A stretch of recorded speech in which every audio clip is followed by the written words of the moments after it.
Boa noite, gente. Nós estamos iniciando o mês de outubro. O mês de outubro é o mês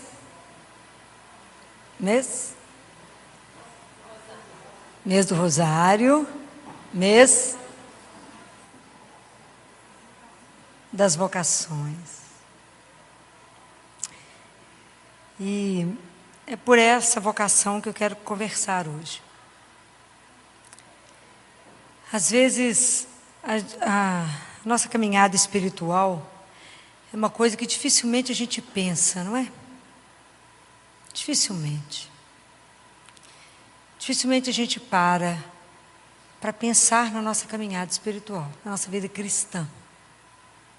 Porque o mais grave que pode acontecer conosco é dar a nossa vida cristã como uma coisa que já tem, como faz parte daquela rotina, sem parar de verdade pensar: o que é essa opção que eu fiz na minha vida de ser cristã?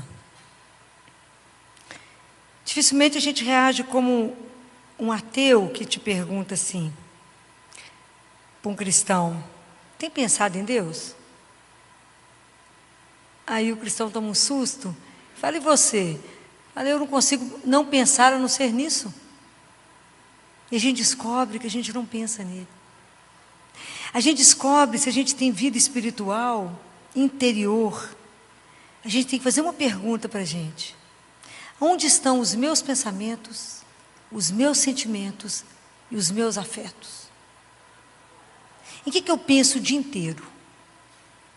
Onde estão as minhas grandes buscas, meus grandes objetivos? O que eu estou buscando? Porque não está escrito na palavra de Deus que aonde está o nosso tesouro está o nosso coração. Aí a gente quer morrer de vergonha quando faz uma pergunta dessa, né? O que eu pensei hoje o dia inteiro? Nossa Senhora, qualquer outra coisa, menos em Deus. Então a gente vai vendo como é que é essa vida cristã. Porque às vezes a gente vive como um ser sem desejo. Nós temos um representante disso num dos livros da Bíblia. Vocês sabem quem é? Quem é o ser sem desejo da Bíblia? Alguém sabe? Todo mundo já leu esse livro dele. Um livro aqui, ó, da Bíblia. Qual é? Quem representa nós? Quem representa? Quer ver uma outra pergunta? Você já fugiu de Deus? Já fugiu? Ele falou uma coisa, você deu de surda. Falou: não é comigo não, esse assunto não me pertence. Quem é esse na Bíblia? Tem um livro inteiro dele. Como é que chama? Eu vou pôr você só fazer para casa, né? Jonas. Jonas é o homem sem desejo, é o ser sem desejo. Já conhece Deus, assim mais ou menos, né? Aí Deus fala: ô Jonas, levanta, vai a Nínive. Ele fala: sim, senhor. Aí pega o navio para Tarsis. Achou que estava enganando Deus. Olha a ilusão. Entrou na fila, entrou no navio. Falou: agora está enganando ele. Olha quem que ele achava que estava enganando, Deus. Aí entra no navio, fica lá no porão escondido, vai dormir. Uma tempestade pega o povo no meio do caminho. Aí chega o capitão e acorda ele. Fala: oi, quem é você, meu filho? Quem é você? Olha que interessante. Quem é você? Acorda. Não é possível que nenhuma tempestade te acorda. Vocês sabem qual é a tradução de Jonas? Jonas, a tradução do nome Jonas é pomba. E muitas vezes o que Jonas fez é o que a gente faz, cortou as asas. Porque a gente não pensa na nossa dimensão espiritual. A nossa dimensão espiritual ela fica escondida, debaixo de um tapete. A gente não pensa nisso não. De verdade a gente pensa na nossa caminhada, de como é que eu estou caminhando espiritualmente. Não, a gente não pensa de jeito nenhum. Só quando vocês vêm aqui terça-feira que eu chamo vocês, né? Fora isso passa, aí eu saio, quando você sai na porta lá, aí então, já mudou o assunto, já ligou uma música bacana e tá, esqueceu tudo. E se sacudiu muito a cabeça nas curvas, que não lembra nem onde é que teve. É assim, porque não dá raiz. Por que a nossa vida espiritual é assim? Porque precisa que a gente tenha uma coisa que a gente precisa pensar, A gente precisa tomar, na verdade, uma coisa que se chama decisão. Tem que ter um querer e eu tenho que decidir. Então, o que nos falta é decisão. A gente fica sempre parada, quem sabe, uma hora eu faço isso. Aí, quando eles pegam Jonas e falam com ele, quem é você? Qual que é a resposta de Jonas? Já vocês não devem ter lido o livro. Ele fala, eu sou um hebreu. Qual que é a tradução de hebreu? Ele tinha total consciência de que ele era. Eu sou um ser de passagem. Eu sou um passante. Isso é a nossa consciência. Quem é você? Eu sou um ser de passagem. Eu estou aqui de passagem. Mas a gente vive como se aqui fosse eterno, não tivesse consciência nenhuma da nossa caminhada espiritual. É nenhuma. Aí a vida, quando nos pega e nos aperta, aí nós estamos destruídos. Por quê? Porque não nos preparamos para nada. Nós somos ser de passagem. Ele fala, eu sou um hebreu. Ele sabia o que ele era, mas sem desejo. Sem desejo nenhum. E assim, às vezes, a nossa vida espiritual. A gente vive a nossa vida espiritual assim mesmo. A gente trabalha, tem milhões de planos, que bom, milhões de sonhos, de desejos, que Deus não entra. Se eu estiver enganado, pode levantar que nós vamos bater uma prosa. Eu ia adorar. Se vocês levantassem e falassem, não é isso, Filó, eu ia adorar. Mas Deus não faz parte do projeto. De tudo que eu vou estudar, de tudo que eu vou trabalhar, Deus não entra. E aí, qual é a vocação de todos nós que somos batizados? Qual é a vocação do cristão? Independente se você escolheu para exercer na sua vida, ser padre, ser uma freira enclausurada, descalça, que ninguém vê. Você decidiu que você vai ser médica como eu, advogado, dentista, empresário. Eu vou ser professora, eu quero ser um autoempresário, como diz uma cliente minha, pequenininha, fala assim, Filó, eu não sei, mas eu sei que eu vou ser uma alta executiva, famosíssima. Que bom, aos 5 anos a gente pensar nisso, né? É ótimo. Então, é assim que a gente vai ver mesmo. Eu quero ser mãe somente, eu quero ser dona de casa, não, eu quero fazer bolo para fora, não quero ser uma brilhante cozinheira, seja o que for. Qual é a primeira vocação que todos nós somos chamados? Que está em Levítico 11, versículo 45, é apertar demais, né? Não, agora apertei feio. Ser santo. Essa é a vocação do cristão. Essa é a primeira vocação, que não está escrita para ninguém, isso não está reservado para alguém especial. Não está. Essa vocação é de cada um de nós que somos cristãos e que nós escondemos ela. Está escrito aqui, ó. Jesus diz, Deus Pai diz assim, ó, é para que vocês sejam santos, porque eu, o seu Deus, sou santo. E já fala, filho, nós estamos ficando louca, minha filha. Isso é fanatismo, desequilíbrio, qualquer coisa. Não é. Essa é a primeira vocação nossa. E essa oportunidade da santidade nos é oferecida todos os dias. E nós podemos negá-la todos os dias. Sabe qual deveria ser a maior tristeza da nossa vida? Não sermos santos. Às vezes eu tinha vontade de gritar no ouvido assim uns dos outros, acorda, cristão, para a sua dignidade. Somos filhos de Deus. Filhos do Altíssimo. Como diz São Pedro, raça santa. Sacerdócio. Todos sacerdotes reais. Raça santa. Filhos do Altíssimo. Perdemos essa noção no mundo, perdemos. E na verdade Deus nos convida, né? Independente daquilo que você faz, independente de onde você está. O que é a santidade? É viver aquilo que te é dado viver, com amor. Qual é o bom odor de Cristo? Qual que é o cheiro que o mundo vai reconhecer Jesus? No amor. Esse é o cheiro. Aonde a gente vive exatamente a sua função de cada dia, na humildade, quer dizer, na consciência que tudo eu faço por causa dele, com ele, porque sem ele, nada, nada. E que eu tenho uma perfeita aceitação da vontade dele na minha vida. Por quê? Por que eu posso aceitar a vontade de Deus de olhos fechados, por causa do amor dele. Porque ele nos ama de uma forma alucinada, incondicional. E isso tem que estar gravado no coração de vocês, como tudo tem que estar gravado. Isso tem que estar um selo na vida de vocês. Deus me ama. E porque Ele me ama, Ele só tem o melhor. Essa é a confiança da criança. Por isso que a gente tem que pedir a Deus a confiança, a infância espiritual. Porque a criança, ela confia. Ela não tem dúvida. A criança não tem dúvida que um pai e uma mãe só vai fazer o bem?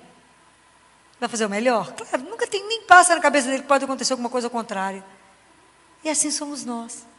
Nós temos que ter confiança absoluta no amor, porque Deus não pega o amor dele e fraciona um pedacinho para você, um pedacinho para você, não. Guardem isso, é uma coisa, é tanto mistério, né, nessa relação de Deus conosco, porque é como se cada um fosse o filho único dele. E todo o amor que Deus tem é só para você. Já imaginou o dia que a gente for convencido disso? Nós vamos ficar insuportável. Insuportável. Eu tenho um pai que ninguém dá conta dele. O meu pai do céu. Ele me ama. Então, mas não aconteceu isso na sua vida? Eu falei, Deus seja louvado, é meu pai. Tenho certeza que ele deve ter peneirado e aconteceu só isso. Porque se fosse sem a ajuda dele, a coisa estava pior. Sabe aquela confiança incondicional? Por causa do amor. E é tão interessante que a gente fica achando que a gente tem que ter uma coisa grandiosa. Mas eu não dou conta de ser santo. Ninguém dá conta. Lembra das bem-aventuranças? Quando Jesus assentou, ele falou assim, olhando para o povo: felizes vós, os pobres. Felizes vós, os puros. Felizes vós, que buscam justiça. Felizes os... Porque, na verdade, qual é a matéria que Deus trabalha? A minha santificação e a sua santificação. A minha miséria, a minha fragilidade. É ali que Ele trabalha. É onde eu não sou nada, é que Deus faz. Compreendem? Porque se a gente estiver cheio, Deus não tem espaço. Eu tenho que estar vazio. É aí que Deus trabalha, mas eu só tenho um tanto de nada, Ele sabe disso. É aí que Ele pega e fala, é aí, minha filha, que eu vou te transformar. Então, se vocês observarem, quando o povo pede para Jesus um milagre, um sinal, o que Jesus responde? Ele fala assim, o único sinal que vos será dado é o sinal de Jonas. Vocês estão agora melhorando. É o sinal de Jonas, que é o sinal... O que aconteceu com o Jonas? Ele foi transformado. Num ser sem desejo, num ser que achava que a salvação era só para ele, para poder entender que Deus quer a salvação de todos, que Deus quer uma relação íntima com todos, que Deus quer que cada um de nós, aonde a gente esteja, a gente revele uma presença de um Deus vivo, porque Deus é vivo. Nós não podemos entender ou achar, viver sem esse ser de desejo, esse ser morto, né? A sídia da alma, né? Essa coisa, essa tristeza, esse trem assim, o que você tem? Nada. O que aconteceu? Nada. O que você quer? Nada. Que povo não quer nada, não gosta de nada, não quer, tanto faz nada. Presta atenção. Né? O povo de Deus tem que ser um povo, né, que tem desejo, né? Tem desejo. Aí uma vez teve uma conversa de um santo com um jovem, e que ele disse assim para ele, a gente é chamado, falou com ele, a nossa vocação é ser santo. Ele disse, mas isso não é para mim não, porque eu sou muito ambicioso. Ele falou, mas aqui é sentado na sua frente está alguém que é mais ambicioso que você, e que talvez você não tenha dimensão. Porque eu ambiciono 3 coisas no mundo. A primeira, eu quero ver e me encontrar e estar com Jesus, que Ele é o Filho de Deus. Segundo, eu quero o paraíso, que é onde Ele mora, que é a alegria dele. E terceiro, eu quero a vida eterna. Só isso que eu quero. Então, o que adianta o homem resolver todos os problemas da vida dele e lutar e buscar por tantas coisas, se ele perde a única coisa que nos é necessária, que é Deus? Hoje não é o evangelho de Marta? E Maria, Marta, você se preocupa com muita coisa, Marta, mas somente uma coisa vos é necessária. E a única coisa que nos é necessária é Deus. E o mundo te enrola para achar que você tem um monte de necessidade, que é mentira. Mas nos enrola. A gente passa a ter cada necessidade, uma coisa louca. É só lançar uma liquidação que você fala, como que eu vivi sem isso até hoje? Passava sem isso facilmente. Solta uma liquidação, pô, faz fila e as mulheres se matam, né? É uma coisa louca, como é que vivia sem aquilo que não sabia que existia? E a gente desconhece o que nos é necessário, que é Deus. Mas para que eu possa viver essa relação com Deus, é tão interessante, né? Que a gente precisa ser de desejo.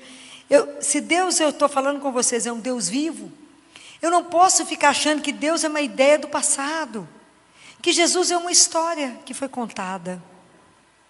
Não, isso é uma história hoje, agora. A Bíblia é a coisa mais atual que nós temos. Procura qualquer problema que você tem, está aqui a resposta. Problema que a gente não lê de jeito nenhum, né? Todo dia eu faço uma perguntinha para vocês, né? Para ver se vocês estão lendo a palavra de Deus. Então, como a gente não se ocupa, a gente fica achando que Deus é uma coisa do passado. E que nós estamos soltos e perdidos aqui mesmo. E que essa palavra de Deus não tem mais força em nós. E a gente observa que no mundo tem dois grupos. Um que está escrito que já conhece o Senhor. Que já conhece que somos nós.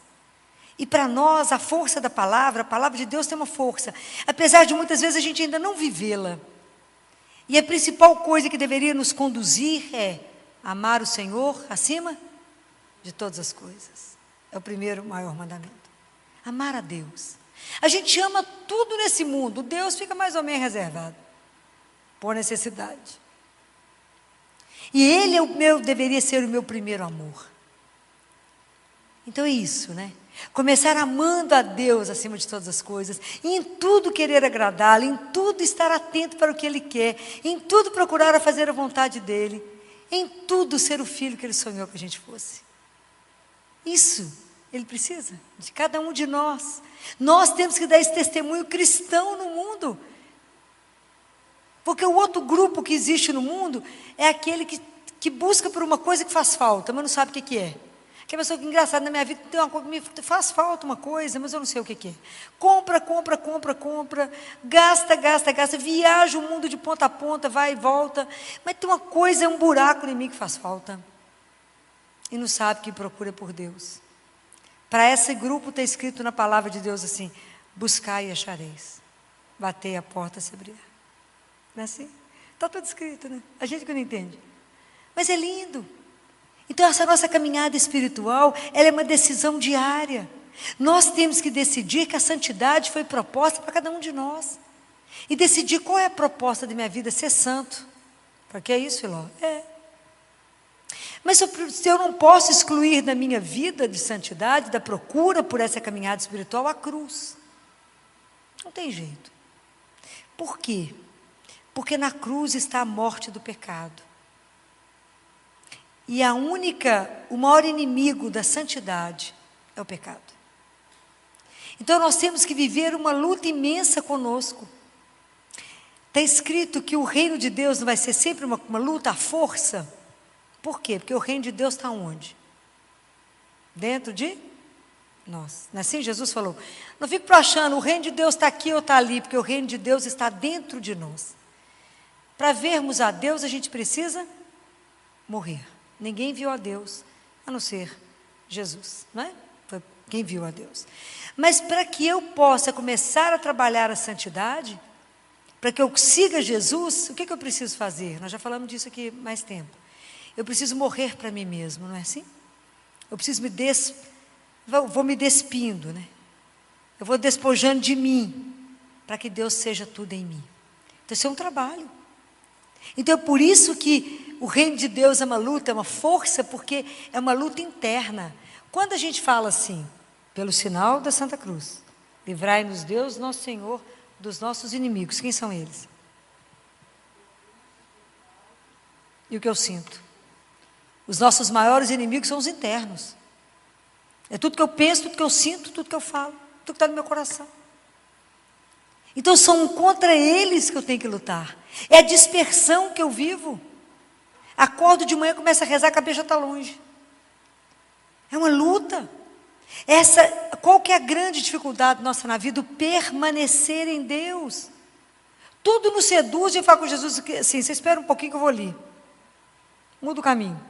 Por não dar certo, ele volta para ele meio com aquela carinha assim, voltei. Ele recebe, tadinho, né? Que é uma bondade em pessoa. A gente vive trocando ele, traindo por 20 moedas ou por menos que 20 moedas. Porque a gente não se convence que a santidade é um convite para cada um de nós. E aceitar isso, falando, como é que eu sei qual que é a minha cruz de cada dia? Pensa, qual que é a coisa mais difícil que você vive a cada dia? Aquilo que é mais difícil de você viver, aquela é a cruz da sua santidade. Aí você abraça ela bastante e fala, ela que me leva para o céu, vem cá, amiga. Abraça com amor. É na sua dificuldade, é no seu pecado. Nas nossas imperfeições. É lá. É na dificuldade de viver com o defeito do irmão. É lá. Que eu tenho que conviver com o outro que é difícil. Abraça. Fala, Jesus, me ajuda, porque é aqui, meu amigo, que eu quero trabalhar a minha santidade. É aqui. Às vezes é nas coisas pequenas que a gente não imagina que Deus está nos pedindo. Às vezes a gente acha que é algo grandioso, né? Não, é lá no pequeno. Já falei com vocês, o caminho com o Senhor é um caminho que ninguém vê. É você cumprir todos os dias com amor aquilo que Ele te convidou a viver. Em tudo falar, dai graças. Em tudo falar, obrigado por me permitir. Quando eu penso naquela mãe que eu contei para vocês, aquele menino que foi batizado, lembra da Mônica? Semana passada ele foi embora para casa, né, gente? Porque ele teve morto e voltou, né? E ela falava comigo, doutora Filó, a senhora imagina, eu sou escolhida para ser a mãe dessa criança com essa síndrome tão grave. Eu sou escolhida, doutora. A ninguém ele escolheu a mim, doutora. Pode imaginar que privilégio eu tenho? Qualquer um de nós que olhasse a criança e falasse, essa mulher é louca. E ela tinha uma alegria dentro dela, nunca vai andar, porta não, nunca vai falar, problema nenhum, doutor, ele é meu, doutor, que alegria, esse menino é meu. É igualzinho a gente reage, qualquer coisa que acontece, fala, por que comigo? Eu não mereço, Senhor. Não é assim? A culpa de tudo é para Ele. Então hoje, quando eu vi que era outubro, que era mês das vocações, eu precisava provocá-los, porque eu preciso me provocar. Nós não podemos ficar em parque de estacionamento espiritual. Eu tenho que estar a caminho. A minha vida espiritual tem que me provocar. Eu não posso ser como aquele jovem rico que chegou perto de Jesus e falou com ele, mestre, o que eu faço para ter a vida eterna? Jesus falou, cumpre os mandamentos. Ele falou, mas eu estou fazendo tudo. E Jesus sabia que ele estava fazendo tudo. Jesus falou, então agora vende tudo que você tem e me segue. Ele não deu conta, porque a segurança dele estava tanto naquilo que ele tinha, que ele não deu conta de abrir mão daquilo para viver a aventura de viver a confiança absoluta em Deus. Ele não conseguiu colocar a confiança dele em Jesus. E às vezes na nossa vida Deus nos convida para uma coisa e fala com ele, não estou escutando, não é comigo. Fulano vai ali, não é comigo esse assunto. E a gente não percebe igual Jonas, que eu recusar ouvir, eu causo tempestade em mim mesmo e ao redor. Jonas fez uma tempestade no mar. Até ele assumir que era ele, que não estava fugindo de Deus. Não vamos fugir dessa nossa parte espiritual. Vamos começar a procurar olhar para as coisas do alto. Como disse um sacerdote quando eu fui confessar, olha para cima, Filó. Somente para cima. Então, o dia inteiro eu falo comigo, Filó, olha para cima. Olha para cima. Busca as coisas do alto. Fica atenta em todos os momentos aquilo que Deus te chama. Lembra que a nossa vocação é de sermos santos aos olhos de Deus. É viver a vontade dEle em tudo. É viver com amor aquilo que Ele pediu que eu vivesse. A gente fica achando, Filó, mas esse assunto é muito difícil para nós. Não é não. Pois Ele que fez a proposta, tudo que Deus propõe, Ele que vai nos ajudar a fazer. O que é que nós já descobrimos? Que nós não damos conta de nada sem Ele, não é? Quem sou eu? Sou capaz de alguma coisa? Não. Mas eu sou capaz de tomar uma decisão. Eu tenho que ter um querer. Porque a nossa vida espiritual é o encontro da graça com a nossa liberdade. A gente pode sair daqui e falar, eu nunca mais quero esse assunto, mas eu posso falar, eu quero, Senhor, ser santo, trabalhe em mim. É diferente. Então eu tenho que pensar na minha vida espiritual e falar, nossa, Senhor, minha vida espiritual é um nada. Eu me contento, eu ainda não sei viver a fé com a minha vida. Eu dissocio. A fé é só o dia que eu vou na igreja. E a minha vida é como se ela caminhasse à parte. Não pode. Tudo na minha vida tem que estar pautado porque eu tenho Deus como Senhor da minha vida. Isso será completamente diferente. Sua forma de pensar, sua forma de agir, sua forma de viver é completamente diferente. Porque eu estou na presença de Deus. Não é assim que ele fala para Abraão? Anda na minha presença. Isso é íntegro. Tomar a consciência cada dia que eu levanto que eu estou na presença de Deus. O que você vai fazer de errado? Você está na presença de Deus. Nos falta essa consciência. Nos falta a consciência de que Deus caminha conosco. Senhor, eu quero responder o que o Senhor escreveu aqui em Levítico, eu quero ser santa, porque eu quero ir para o céu. Mas o Senhor sabe da distância, do desejo, para que eu possa realizar isso. Mas no meio disso, existe uma coisa, o amor do Senhor, e é o meu desejo de permanecer colada no Senhor Jesus, que essa seiva que vai me dar a força, porque sem Ele eu não sou nada. Então me dá a graça de permanecer e dê a Ele o documento de que Ele possa fazer na sua vida aquilo que Ele quiser. Mas para isso a gente tem que ter a confiança que Deus só vai fazer o melhor. Não é difícil? Difícil. Eu volto a falar com vocês aquilo que Ele falou para Gabriele. Gabriele, tanta gente já me dá a mão para andar junto, mas quantos será que terão a coragem de fechar os olhos e me deixar ir, fazer o que eu quiser fazer? Nos falta confiança. Ele diz assim, por acaso vocês já pensaram que você ainda não nasceu? Você já pensou nisso? Ele pergunta isso para ela. Ela fala com ele, como é que é, Senhor? Eu não nasci? Ele fala, Gabriele, você ainda não nasceu para a vida verdadeira. Para aquela vida que não vai ter doença, Gabriele. Não tem morte, não tem sofrimento, não tem nada, Gabriele. Então prepare esse dia, esse é o dia da morte, não é? Prepare esse dia, Gabriele, como uma festa que você organiza aqui na terra. Cuida dos detalhes de tudo, Gabriele. Faça isso como uma grande festa. O resto, eu preparo de lá. Isso é uma coisa louca, não é? Mas não diga que a gente tiver fé suficiente para isso. Falar, o que você está preparando com tanto cuidado? O dia da minha morte. Ah, coitada, ficou louca. Não. Mas eu estou me preparando, porque na verdade, se a gente pensar, a gente nasceu para esse dia, para voltar para a casa do nosso Pai. Essa é uma coisa escandalosa, de maravilhoso, né? Porque eu não dou conta nem de pensar nisso, de tão bom que vai ser. Então, pensar que enquanto eu estou a caminho, eu tenho que me preparar. E a nossa vocação é da santidade. Não permita que a sua vida espiritual esteja no piloto automático, na inércia. Aquela coisa sem desejo, aquela atonia da alma, aquilo que eu acho que eu já ganhei. Entenda que o maior tesouro que nós temos na vida é tomar consciência que somos amados. Mas o fato de eu tomar consciência disso não significa que eu tomei posse disso, compreendem? Uma coisa é eu saber que eu tenho um tesouro, outra coisa é viver desse tesouro. O dia que a gente tomar posse, nós vamos vender qualquer coisa. Não é assim a parábola? Que aquele homem que descobriu um tesouro, que sai, volta e vende tudo? É esse tesouro, é essa certeza que eu sou a filha única, amada do meu Pai. Nossa, eu vou viver para Ele. Tudo que eu fizer, eu tenho que pensar, isso agrada ao meu Pai? Isso está de acordo com o meu Pai? Eu vou fazer isso e sob o olhar dele, o Senhor está de acordo? Viver em profunda unidade, comunhão. Em relação profunda de amor com Deus. Você vê que é uma vocação simples, né, gente? Que eu propus hoje, né? Coisa bem discreta.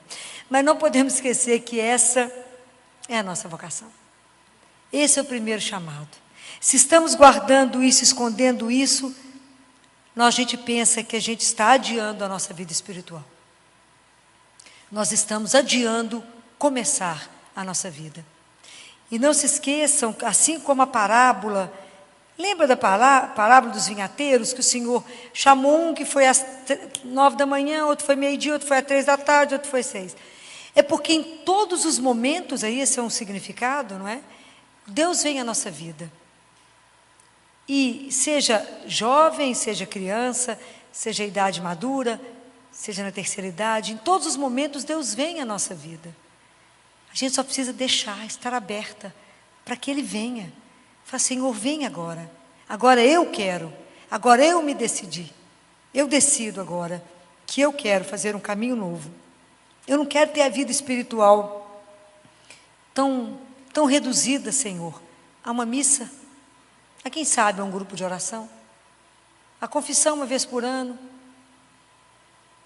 Às vezes eu estou reduzindo demais, a nem pegar a palavra de Deus, a não meditar de verdade e a ter o meu coração parado somente naquilo que não me leva a lugar nenhum, naquilo que eu vou ter que deixar quando o Senhor me chamar. Eu estou colocando a minha riqueza onde ela não é a riqueza. Eu estou colocando as minhas preocupações naquilo que não vai me sustentar. Então eu preciso ter coragem da gente se ver, se avaliar e decidir. A dificuldade na nossa vida espiritual não são os obstáculos, não são as coisas que colocam no nosso caminho. A dificuldade da nossa vida espiritual está na nossa falta de decisão. A gente não sabe se de verdade a gente quer ou não caminhar com Deus. É isso que nós cristãos precisamos decidir. Eu acho que hoje chegou o tempo em que os batizados precisam ser reevangelizados. A viver de verdade, a proclamar que somente Jesus é o nosso Senhor. Nós estamos com a vida muito dividida e nós temos muitos senhores dentro de nós e dificilmente nos curvamos ao verdadeiro Deus. Precisamos realmente parar e pensar. O mês de outubro é para a gente pensar. A minha vocação é a de ser santo. Então, que cada um de nós pense nisso hoje. Não só hoje, mas que esse assunto possa incomodá-los. E lembrar da sua dignidade. Que às vezes você não está andando e não está vivendo com a dignidade que esse nome te faz. E que Deus permita que o nosso processo de santificação, que teve início no nosso batismo começou o nosso processo de santificação, não seja interrompido, mas que por intercessão de Nossa Senhora, nossa mãe, esse processo seja um contínuo até o momento da gente sair daqui, abrir a porta e voltar para a casa do nosso Pai. Que Nossa Senhora, que a nossa mãe, interceda por nós, junto a Deus, e que nos forme os santos de Deus. Louvado seja nosso Senhor Jesus Cristo. Para sempre seja louvado, seja louvado, seja louvado, seja louvado. Vocês trouxeram Bíblia? Olha, muito bem. Estão aprendendo a riscar a Bíblia de vocês, a marcar tudo? Estão lendo em casa, vendo como é que tem uma conexão, como é que é bonito? E estão guardando a palavra no coração de vocês, que é a parte mais importante, que é o nosso alimento, né? Então, vocês deixam aberto em João 14, que é só um começo da conversa, João 14, versículo 23, né? A nossa caminhada espiritual, gente, ela é uma decisão, não é? É uma decisão. Uma coisa é eu ser cristã porque eu herdei. A gente acha que é uma herança, né? Eu sou católica porque a família inteira é católica. E até então nunca pensei direito sobre isso, porque é uma continuidade, né? Vai a família sendo católica. E é o que eu tenho repetido com vocês, a gente é treinado a ir à igreja, mas não é treinado a ouvir. A gente não escuta a palavra. A gente entra e sai, não sabe nem o que foi falado no Evangelho, nem qual é a primeira leitura, nem a segunda, nem o Salmo, nem sabe que uma coisa se conecta à outra. Que tudo, na verdade, é um preparo para o nosso coração, para nos educar. Que, na verdade, o objetivo é nos formar. Então, a gente não tem consciência que tem uma caminhada espiritual. Mas da mesma forma que a gente cuida do corpo, cuida da saúde física, cuida da saúde emocional, cuida da saúde mental, temos que cuidar da saúde espiritual. Mas não tem mágica, tudo na vida tem investimento. Então é preciso, de vez em quando, parar e ser crítico conosco. caminhada. Nós estamos nos preparando, Jesus já está fazendo quase 40 dias da ressurreição, que nós vamos celebrar a ascensão. Nesse domingo ainda está dentro do discurso dele da despedida. E a igreja caminha, e quando os discípulos quando eles recebem Pentecostes, o Espírito Santo, eles estavam com quem reunidos? Com Nossa Senhora. Eles estavam reunidos em oração com a mãe. E nós estamos no mês de maio. E sábado nós celebramos Fátima. E Fátima é um mistério muito maior do que a gente tem noção. Muito maior. Quando Nossa Senhora vem, ela aparece a 13 de maio na Cova da Iria, no céu aparece a Virgem Maria. Quando ela aparece, ela vem trazer para nós quem é Deus, né? Ela vem revelar tanta coisa do mistério, mas também revelar a nós mesmos quem somos.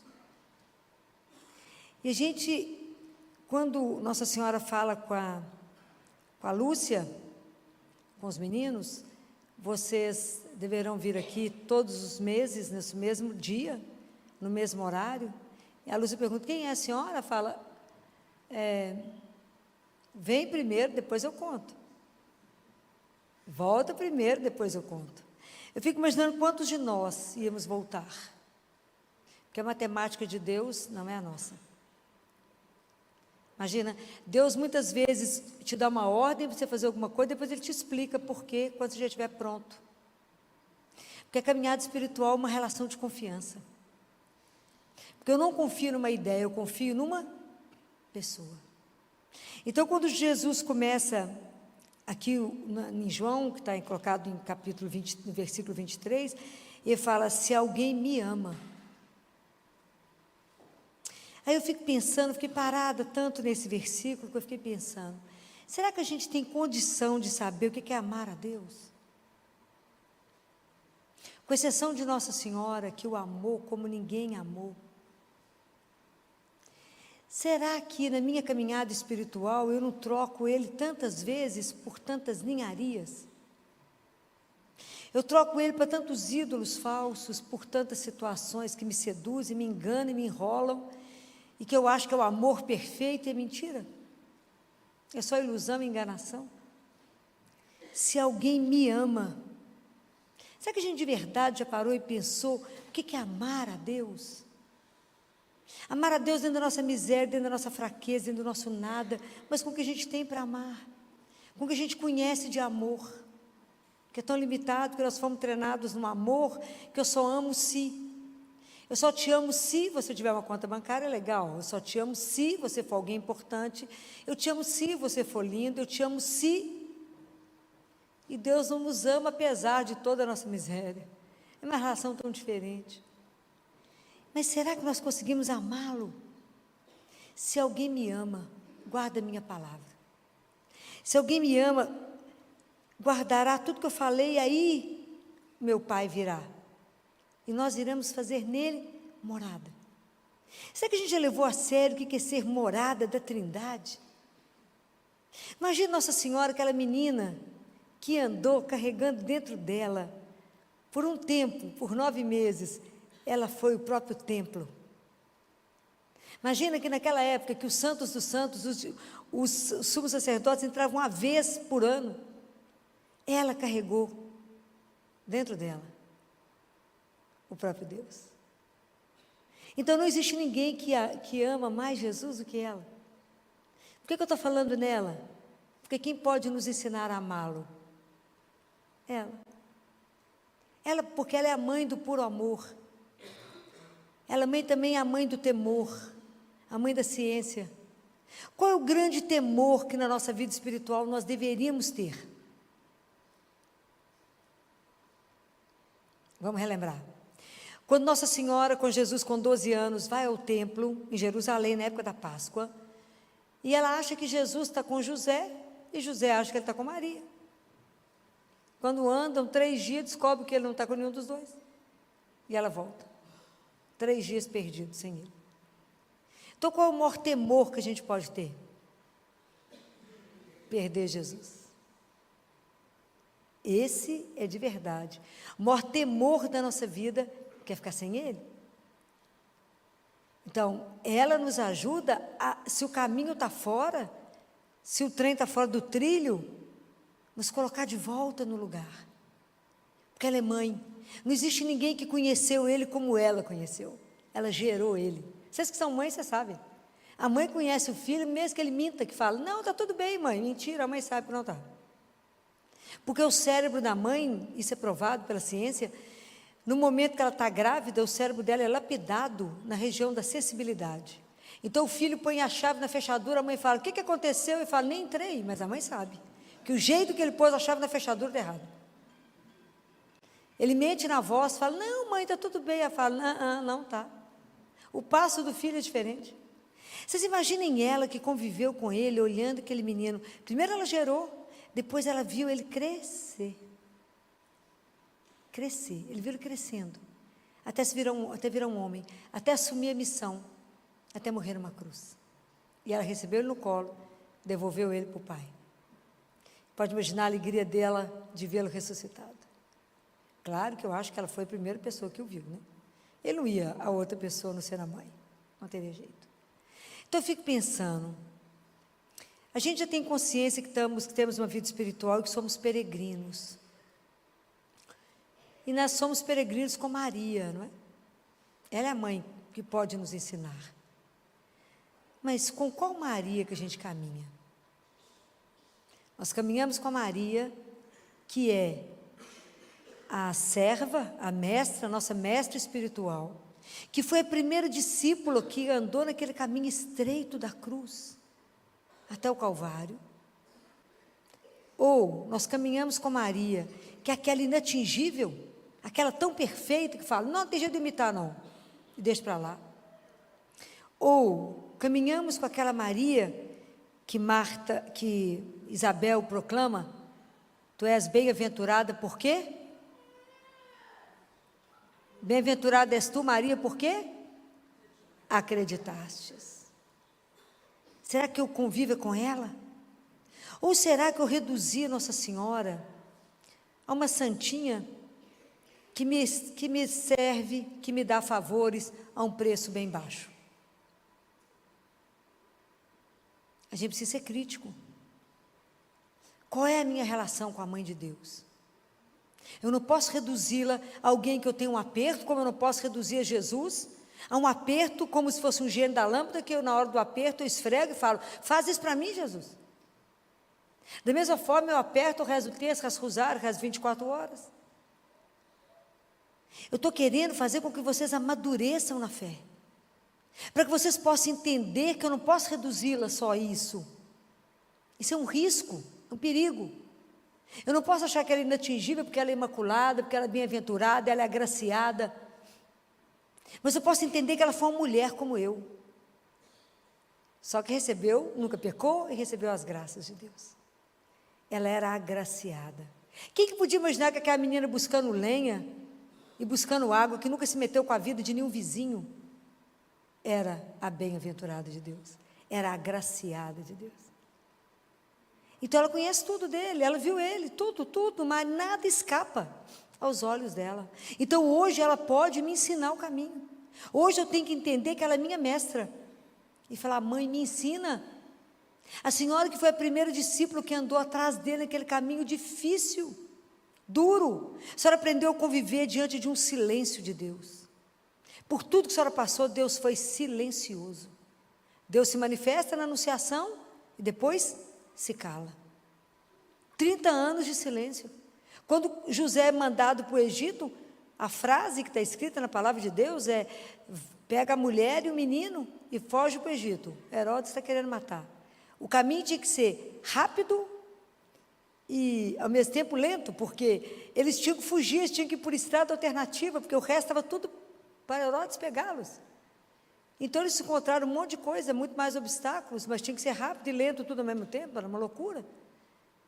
E falou, fica lá até que a minha boca fale de novo. Quanto tempo demorou? 7 anos. E nós acabamos de rezar e falamos, Deus não me escuta, Deus me esqueceu, Deus me abandonou, já demorou 7 anos? Não. Demorou 30 em Nazaré? Não. Então Nossa Senhora traz para nós, quando ela vem em Fátima, renovar a nossa confiança. Quando o anjo aparece pela primeira vez para preparar os meninos para a vinda dela, alguém se lembra o que o anjo falou para os meninos? Nada, né? É difícil lembrar dessas coisas, né? O anjo fala para os meninos, os corações de Jesus e Maria estão atentos às vossas preces. Quer dizer que Deus não é surdo, e que Ele vê, e que Ele escuta. Então o que nos falta? Confiar, que eu falo e Ele escuta. E que eu tenho uma poderosa intercessora diante dEle. Ela está do lado dEle, são os corações juntos. O coração de Deus e o coração de Maria estão atentos às vossas preces. E aí, depois da segunda vez que o anjo aparece, o anjo fala com eles. Deus tem um projeto grandioso para a vida de vocês. Era só para a vida dos 3? Lúcia, Jacinta e Francisco? Não, é para a sua vida. É para a minha vida. O que nos falta? Acreditar. Bem-aventurada és tu, Maria. Por quê? Acreditaste. E porque acreditou, tudo aconteceu. Se tu me amar, se você me amar e guardar os meus mandamentos. Fala, os mandamentos de Deus é muito difícil. Não. Deus nos orienta a viver bem com Ele e com o próximo. Amar a Ele sobre todas as coisas. Não coloque nada acima de mim nem à minha frente. Quem te deu a vida? Quem te soprou? Falou, bem-vindo à vida, que é eterna. Quem te convidou? Ele. Colocar quem à frente dele? Ninguém. Quem acima dele? Ninguém. Quem que te põe de pé quando você entra aqui destruído? Ele. Quem que renova a sua força? Ele. Quando você está deprimido, entristecido, que de repente seu coração enche de uma alegria, que você escuta uma palavra que te diz, não fostes vós que me escolhestes, foi eu que vos escolhi. Você até reanima o corpo e fala, uai. E quando essa palavra vem e te levanta. Então ele falou, por que eu estou te orientando? Os mandamentos são as minhas orientações, para que você não tenha problema com o seu irmão. E não tenha problema com o Senhor teu Deus. Então não mexe com um casado. Nem você que é casado, arruma uma mulher casada. Para que essa confusão de adultério? Ele falou, porque é uma delícia, é mesmo. Pecado é doce no início, amarga depois. Não mata, não rouba, não gema, é uma delícia ter muito dinheiro. Para quê mesmo? Não rouba, não mente, não calunia. Não fica escutando o outro falar mal de alguém, porque você está sendo cúmplice do pecado do outro. Isso é grave. Está escrito na palavra de Deus. Ah, filho, a gente nem sabe quais são os mandamentos. Pois é, porque a gente não leva a sério. Eu não amo. Porque se eu namoro alguém, eu sei que ele gosta da comida X, da roupa Y, disso, eu vou fazer tudo que ele gosta. Mas com Deus a gente vai levando mais ou menos. Na hora que ele me chamou, eu dou um jeito no corpo, falo, não, bem que eu acreditava no Senhor. Como que a gente leva a nossa vida espiritual no mais ou menos? Quantos de nós vocês estão trazendo a Bíblia de tanto que eu falo na cabeça de vocês? E é tão sério, está tudo escrito na palavra, mas a gente não leva a sério. Como a gente não leva a sério o que Nossa Senhora pediu? O que ela pediu em Fátima? Rezem o rosário todos os dias, tem mais de um século. E ela falou, e eu lançarei o meu manto sobre as casas que rezarem e evitarei muitos problemas. Hoje, quando eu fico vendo o mundo virado do avesso, eu penso, e se vocês estudarem toda a história da igreja, vocês verão, quando é que nós começamos a ter problemas, foi quando parou de rezar o rosário. Só estudar. Segunda coisa que ela pediu.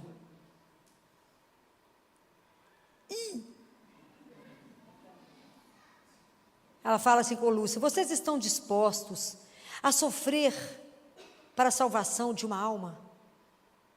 Para a conversão dos pecadores? Fala, Filó, nós vivemos num mundo absolutamente individualista. O problema é do outro que não crê. Eu vou me salvar, o problema é do outro. Né? Nós estamos nesse mundo que só pensa cada um em si. É isso que Nossa Senhora pediu? Não. Eu sou responsável pela salvação de vocês. Por isso que eu estou aqui toda terça-feira. Eu tenho que me salvar e salvar vocês. Fácil não. Por quê? Porque está escrito em Gênesis, pode marcar, capítulo 4, versículo 9, está escrito: onde está o teu irmão? Vocês lembram quando é que está escrita essa cena? Caim acaba de matar Abel. Deus Pai fala: Caim, cadê Abel? Eu falo: sei não, senhor. Acabou de matar ele. Aonde, Caim? Que está seu irmão? Não vi não, senhor. Como é que mente para Deus? Como se Deus não visse. Gênesis é lá no início. Capítulo 4, versículo 9. Onde está o teu irmão? Então, quando Nossa Senhora pede para a gente rezar o terço, ela nos ensina que o terço, primeiro, o corpo do terço, o corpo, é oração vocal. É Pai Nosso e Ave Maria.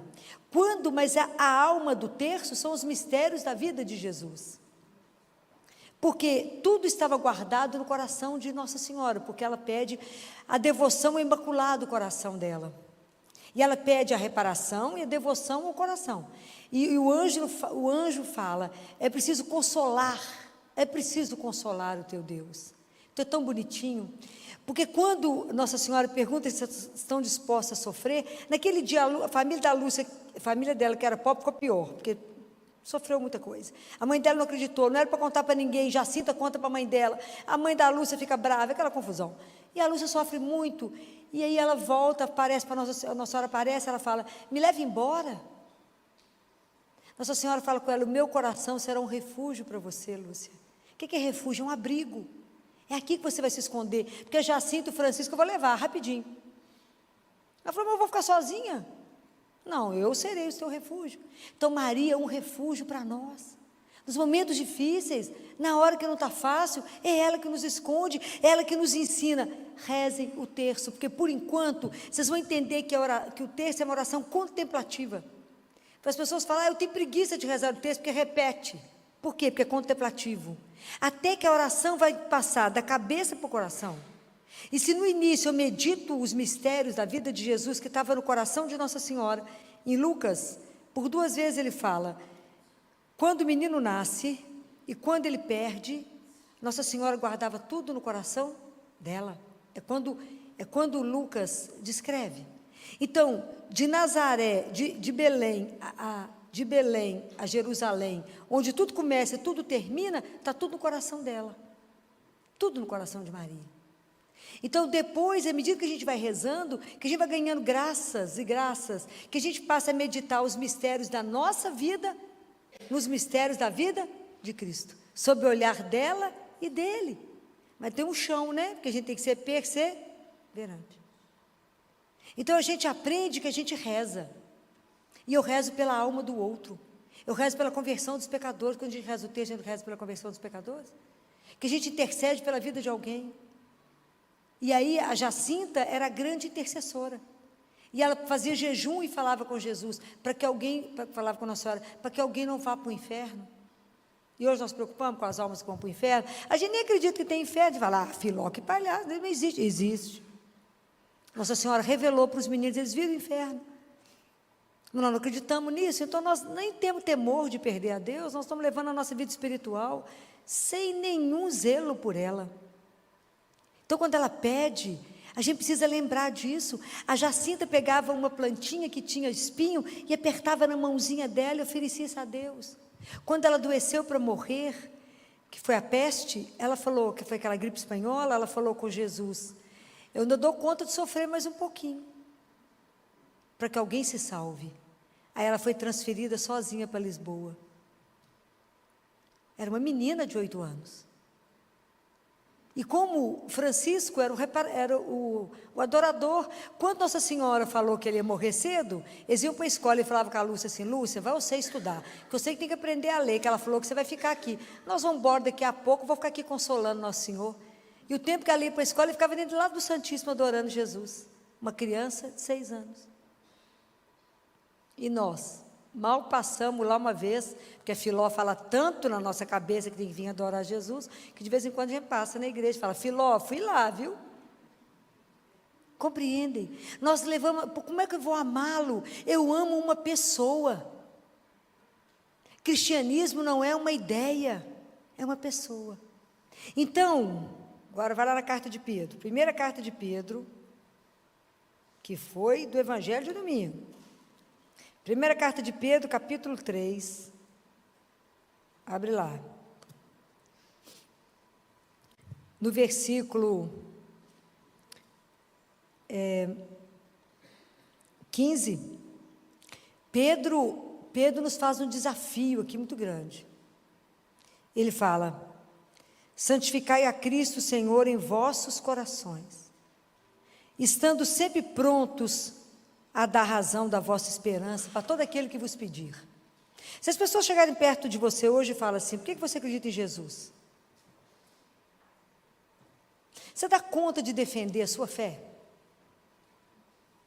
Você tem argumentos para defender a sua fé? Sim ou não? Fala, filósofo, eu vou ficar meio embaraçada. Eu vou falar com as pessoas assim: eu prefiro não discutir. É porque a gente não sabe nada. É para morrer de vergonha. Então eu vou sugerir para vocês 2 livros, anota aí. Filósofos são livros difíceis? São. Nós temos que largar de moleza. Nós temos que começar a estudar.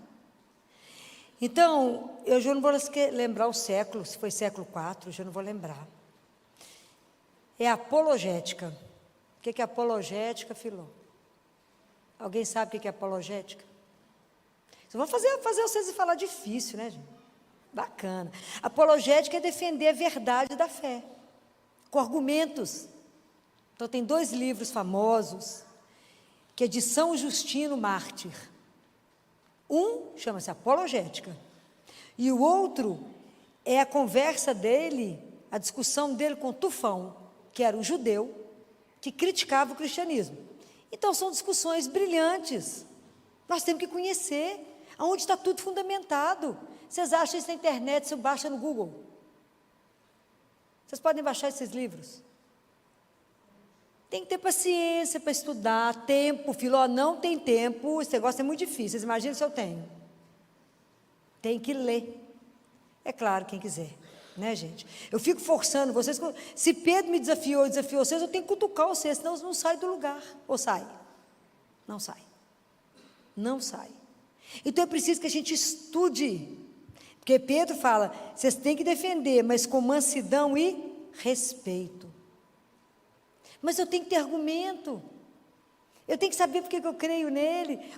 Onde que ele cumpriu todas as promessas do Antigo Testamento. Por que ele é o Filho de Deus? Se você me amar. Ai, meu Deus. Esse primeiro versículo arrebenta com a gente. Se você me amar. Então você vai saber tudo a meu respeito?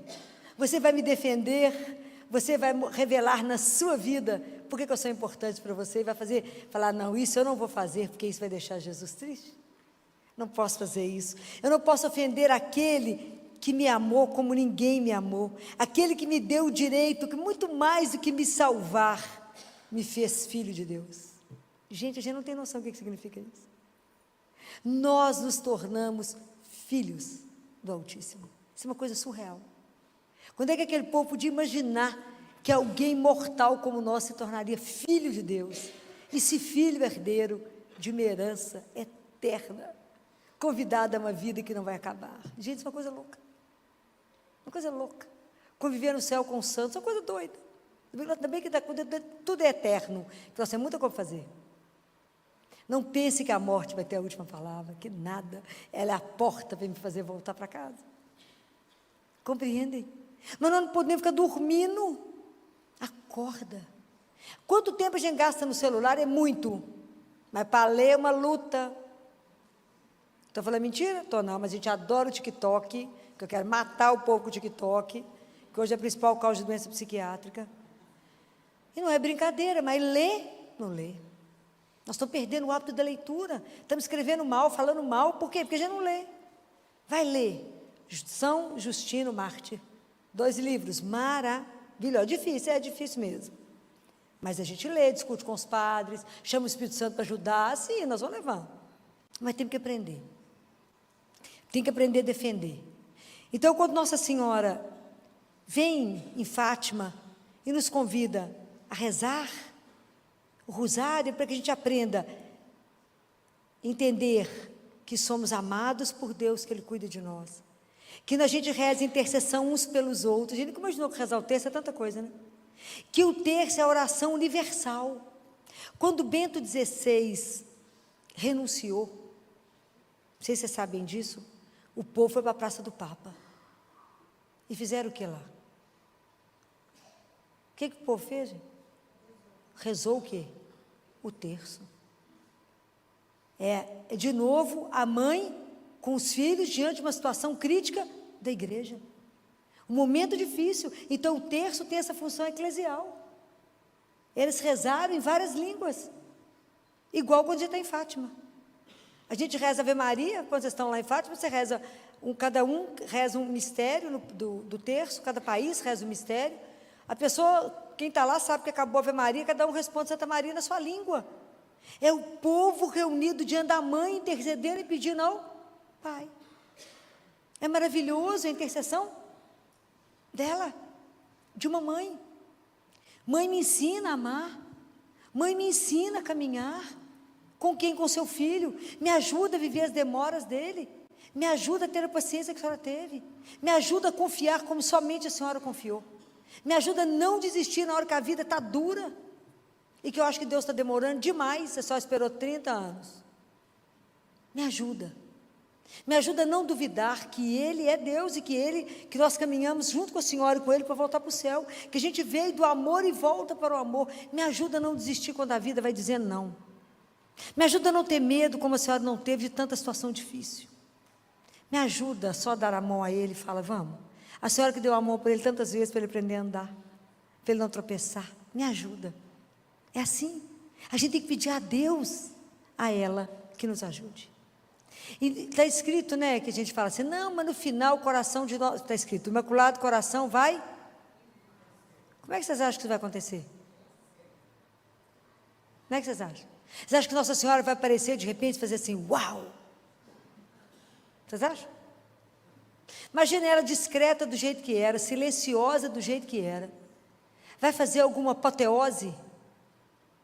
Não. Se Jesus, que com a ressurreição dele podia ter feito de tudo, e já hoje a gente nem estaria aqui conversando, porque ele já teria se manifestado e todo mundo estaria convertido. Nossa Senhora, Ele hoje, aquilo que a gente falou semana passada, para que a gente descubra que Ele está vivo, Ele precisa de você para poder estar convertido e anunciar ao outro a alegria de ter um Deus vivo. O triunfo do Imaculado Coração de Maria só vai acontecer quando a gente cumprindo a oração do terço, a conversão ao Imaculado Coração dela, a reparação dos sábados, o nosso coração se abrir para que o Espírito Santo possa formar Jesus em cada um de nós. Se alguém me ama, vai ser um outro Cristo. Compreendem? Então o caminho, por isso que o caminho nosso é pessoal, porque a resposta quem pode dar esse caminho é só eu. E a gente acha que existe sempre uma desproporção ao que Deus nos pede para o que Deus faz. Nossa Senhora falou assim, para que exista a paz no mundo, é preciso que você reze o terço. A gente acredita nisso? Não, tanto que a gente não reza. Porque a gente não acredita que a minha oração do terço vai trazer a paz ao mundo. É porque Deus pede muito, o que Deus pede é pouco para a grandeza do que Ele vai fazer. Então, quando Nossa Senhora, quando Naamã, lembra da história de Naamã, o sírio? Lembra? Que ele vai até Eliseu, que ele tinha lepra. Ele atravessa, chega até Eliseu não aparece para ele, fica dentro da tenda e fala, vai lavar 7 vezes lá no Rio Jordão. Ele fala, não vou. O pessoal fala, gente, o servo dele falou, mas se ele tivesse pedido uma coisa difícil, eu não ia fazer? E ele pediu uma coisa tão facinho, você já veio até aqui, vai lá e mergulha 7 vezes. Ele mergulhou 7 vezes, saiu com a pele curada. Então, a gente não acredita, porque Deus está pedindo, reze o terço, e a sua oração fará diferença para a paz no mundo. Então Deus pede muito pouco para a grandiosidade do que Ele vai fazer. Então o que nos falta? Por que a gente não reza o terço? Porque a gente não confia e porque a gente é desobediente. E a gente fica adiando, não, depois eu me converto, não, na hora que eu adoecer, não, na hora que eu estiver próximo de morrer, não. E que dia vai ser? É hoje. Que dia que eu tenho para amar e servir a Deus? Hoje. Então eu quero terminar falando uma coisa para vocês. Da mesma forma como o anjo disse, Deus tem um projeto na vida de cada um, como tem para os meninos e tem para cada um de nós. O nosso grande desafio na vida é aprender a amar a Deus acima de todas as coisas, é o primeiro mandamento. Ame a Deus acima de todas as coisas, se alguém me amar.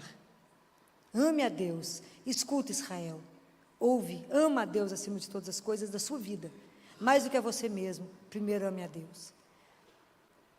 E se vocês começarem a prestar atenção nisso, comece a exercitar.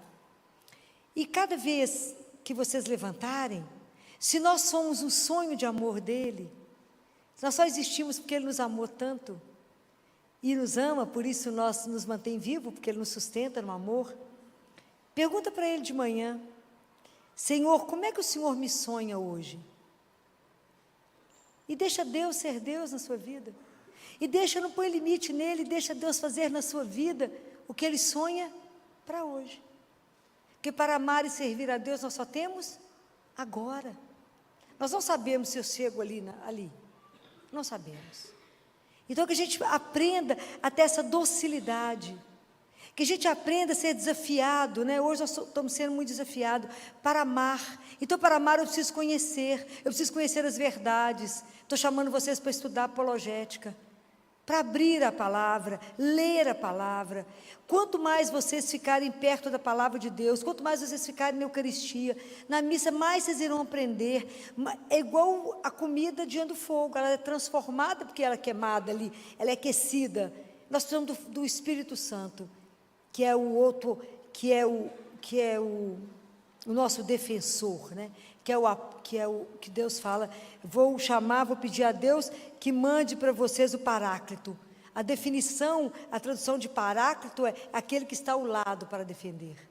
E na palavra de Deus vocês vão entender que nenhuma palavra é dita à toa. E ele fala, o outro Paráclito, porque o primeiro defensor nós já temos, é Jesus. Né? Então que Nossa Senhora possa interceder por nós nessa noite, né? Para nos ajudar a amar o Filho dela, nos dar um coração parecido com o dela, porque igual o dela nunca vai ter, mas parecido com o dela, para que a gente possa amar a Deus, amá-lo e servi-lo. Que essa seja sempre a nossa grande missão, nosso grande desejo do coração, fazer a vontade do Senhor, cada dia da nossa vida, estar atento a tudo dele, amá-lo, para que ele possa vir fazer morada em nós, para que a gente também possa um dia ser o templo onde Deus habita, para que a gente possa com isso levar a palavra de Deus ao outro, para que isso gere alegria no outro. Foi isso quando Filipe levou a palavra. Mas que a gente saiba defender a nossa fé, anunciar o Deus que é vivo com as verdades que já estão publicadas. Nos basta estudar.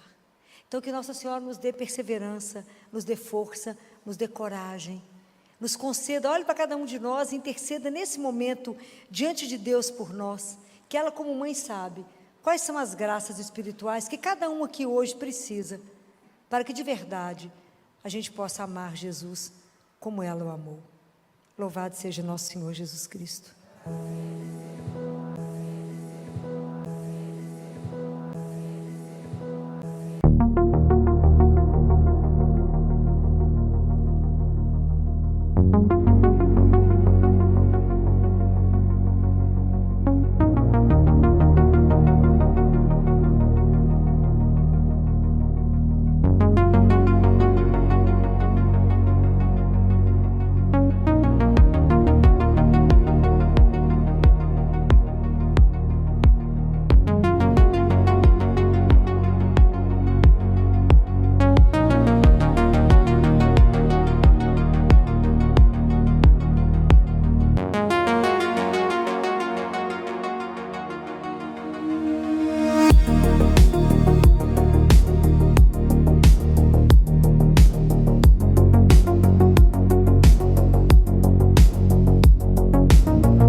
wiping down the bar.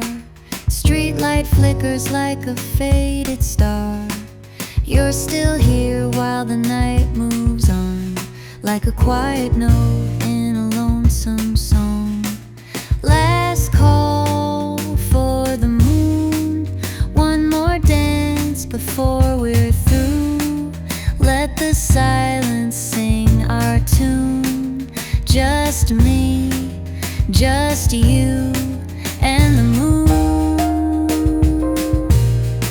The world's asleep, but we're still wide, floating slow on the rhythm's tide. You take my hand like you always knew that the night belongs to me and you. Last call for the moon, one more dance before we're through. Let the silence sing our tune. Just me, just you and the moon.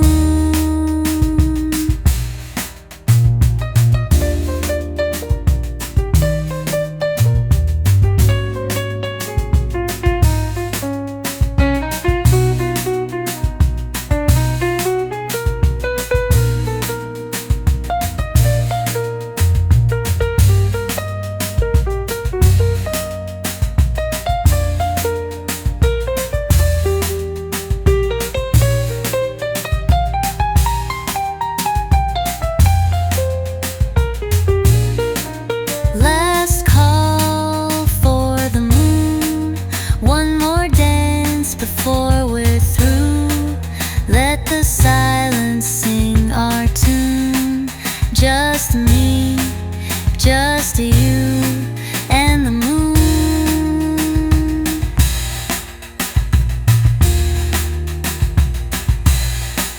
Last call for the moon, one more dance before we're through.